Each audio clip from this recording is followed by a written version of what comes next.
मेरा जन्म सन 1947 ਦੇ ਵਿੱਚ ਹੋਇਆ। पिता का नाम माधो राम, माता का नाम बचनी। ਜਦੋਂ 47 ਦੇ ਵਿੱਚ जन्म होया जी उदों हल्ले भी पै गए। उदों 4 महीनों का सी, लुकते फिरते सी, लोगों को मुसलमानों को वढ़ते फिरते सी दुनिया, तो असीं लुक छिप के बचे। जिवें जसवाल साहब ने दस्सिया भी भाई असीं तां गुरु के सिख हैं, गुरु के साहब के नाल भी रहे हैं, तो उन्होंने साडे ते रहम किया भी ये मर्दाने के ने, इन्हों नहीं मारना चाहिए। उन्होंने कहा साडे बजुर्गों नूं, साडे पिता माधो जी नूं भी तुसीं गुड्डा बन लो, ऐ लीरां दा गुड्डा बन के उहनूं ताहां टंग दो, पता लगता रहे भी ये मीरां दा घर है, तां तुहानूं कोई कुछ ना कहे। इस तो बाद जी वो समा लंघ गया। फिर मेरा पहला नाम मेरा ताज मुहम्मद सी, मेरा नाम बदल के देस राज रखा गया जी। उस तो उपरंत जी मेरी माता जी सन 53-54 चढ़ाई कर गए। उदों मैं दूजी च पढ़दा सी, दूजी तीजी दे विच। सन 58 मैं 5वीं तक गया जी। उस तो बाद फिर मैनूं इस गाउण दी, जदों मैं अमर सिंह शौंकी के रिकॉर्ड सुनने जां जमला जी के रिकॉर्ड सुनने, मेरे मन में भी होया भी ये जिहड़ा गाउण है, एक तो साडे बजुर्ग ढोलकी बजाउंदे सी, संतां नाल जांदे, बाबा बलवंत सिंह नाल, होर कई संतां दे नाल जांदे, शब्द कीर्तन दे नाल, ते जिहड़े भजन मंडली वाले हुंदे उन्हां नाल भी ढोलकी बजाउंदे।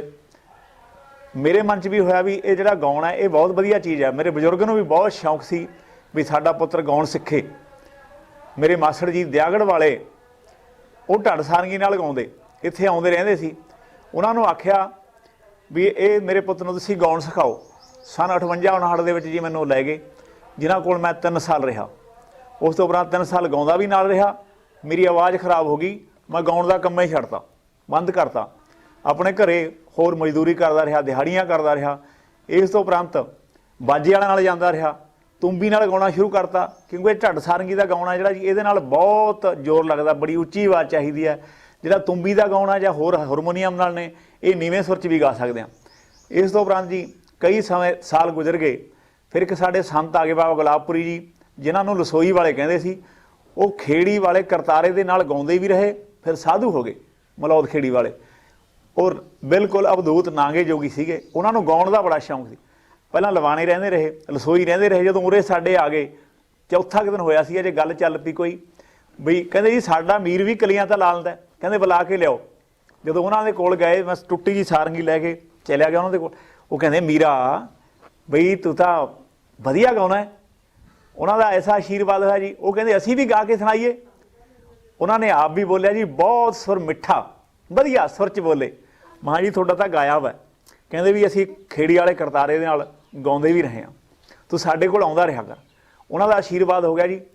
उस तो बाद जी सन 80 के लगभग मैं अपने बच्चों नाल लैके गाउणा शुरू करता जी, जो कि जसवाल साहब ने सानू बहुत बारी सन्मानित भी किया है। सानू बड़ा उत्साह दे रहे हैं, बड़ियां साडियां हलाशेरियां दे रहे हैं, और इन्हां दा धन्नवाद है। सानू दुनिया दे विच इन्हां ने रोशन किया है, और जो कि अपने बच्चों नूं सिखाया। मैं अपने हुण पोतियां नूं भी यही कला सिखा रहा। मैं बिजली बन के पै जा जोगी,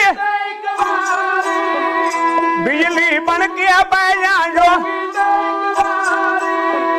गल्लां करदियां भी करदियां दो मैं गल ठीक है सैती कवि हजू